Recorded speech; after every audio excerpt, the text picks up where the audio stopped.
নমস্কার বন্ধুরা, আমার চ্যানেলে আপনাদের স্বাগত। তো আজকে আমি নিয়ে এসেছি সজনে শাক আর একটা আলু দিয়ে ইউনিক রেসিপি। তো চলুন দেখে নেওয়া যাক আমি কিভাবে এই রেসিপিটা রান্না করি। এখানে নিয়েছি সজনে শাক। এরপর সজনে শাকগুলোকে বেছে নেব।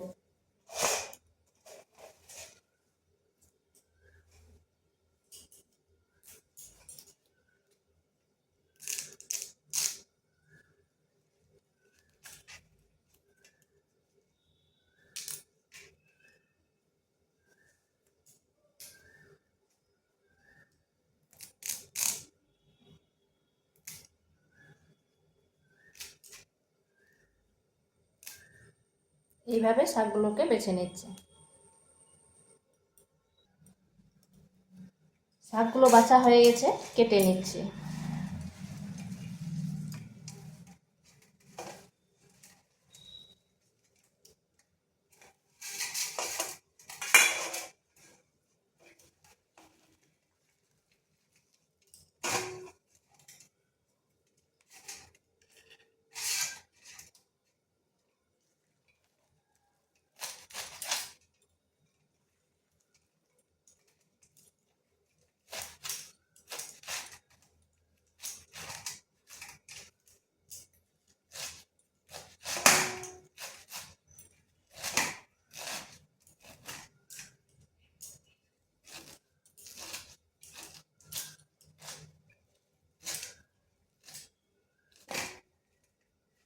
এইভাবে কেটে নিয়েছি, এগুলো কাটানো হয়ে গেছে।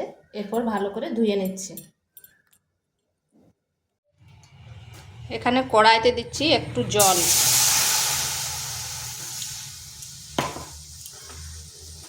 দিয়ে দিচ্ছি লবণ, মানে শাকে যতটা লবণ প্রয়োজন সেই অনুপাতে লবণটা দিলাম।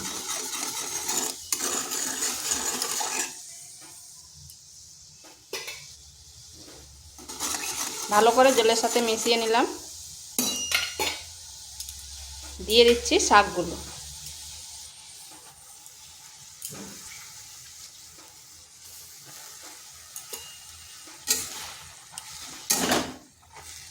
তিন থেকে 4 মিনিট একটু রান্না করে নিচ্ছি।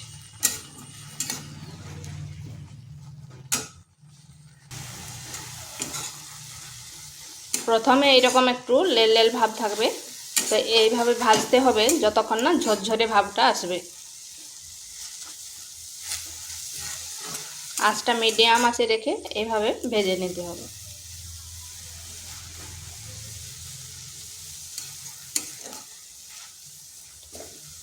ভাজতে ভাজতে শাকটা কিন্তু ঝরঝরে হয়ে যাবে।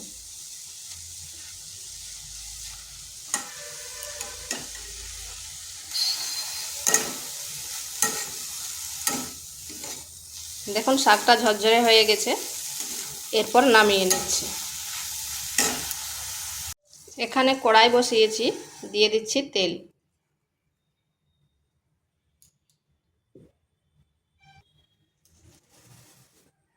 এখানে একটা আলুকে এইভাবে সরু সরু করে কেটে নিয়েছি, দিয়ে দিচ্ছি।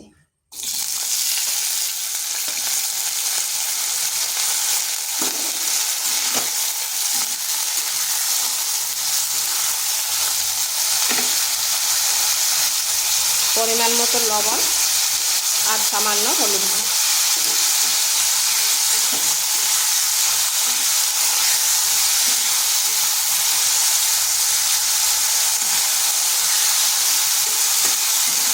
এরপর আলুটাকে ভেজে নেব, যেরকম আমরা আলু ভাজা করি অতটা ভাজব নি, হালকা বাদামি কালার হলে নামিয়ে নেব।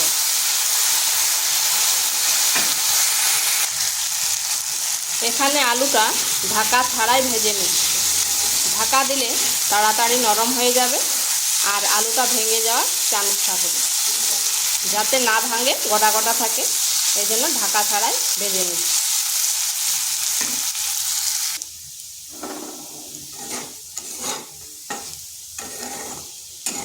আলুটা ঠিক এরকম ভাজবো।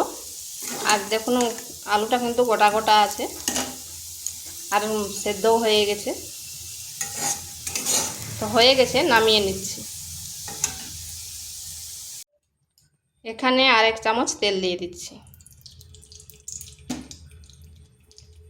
দিয়ে দিচ্ছি গোটা জিরা, একটা শুকনো লঙ্কা। গোটা জিরার পরিবর্তে আপনারা কালো জিরাও দিতে পারেন।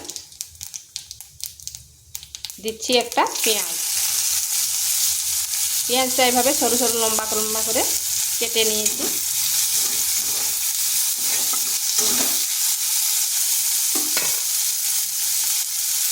দিচ্ছি 5 থেকে 6 কোয়া রসুনকে সরু সরু করে কেটে নিয়েছি। এগুলো হালকা একটু ভেজে নেব যাতে কাঁচা গন্ধটা চলে যায়।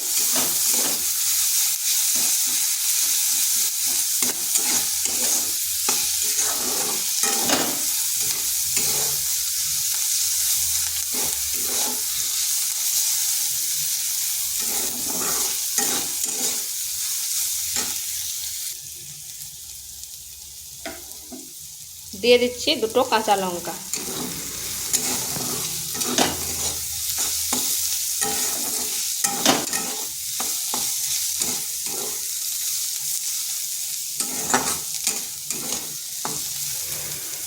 এটা ভাজা হয়ে গেছে, এরপর দিয়ে দিচ্ছি শাকগুলো।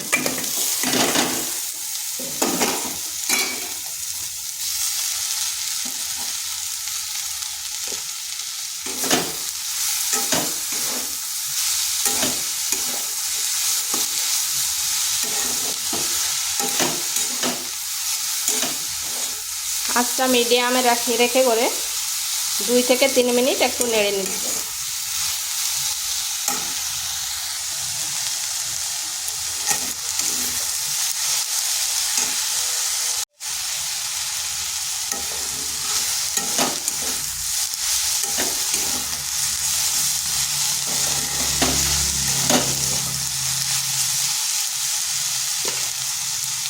এরপর দিয়ে দিচ্ছি আলুগুলো।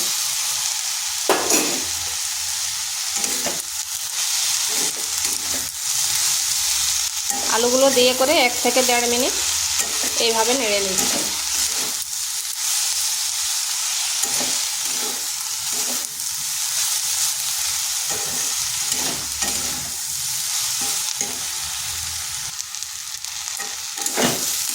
সজনে শাক তো অনেক রকম করে খেয়েছেন, একবার এইভাবে করে দেখবেন, খেতে দুর্দান্ত হয়।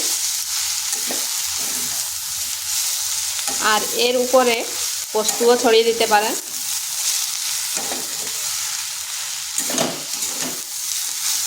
তো এইভাবে একবার বাড়িতে করে দেখবেন। আর ভিডিওটা ভালো লাগলে লাইক, শেয়ার, কমেন্ট অবশ্যই করবেন। আর নিত্য নতুন রেসিপি পাওয়ার জন্য চ্যানেলটিকে সাবস্ক্রাইব করবেন। এটা হয়ে গেছে, এরপর নামিয়ে নিচ্ছি।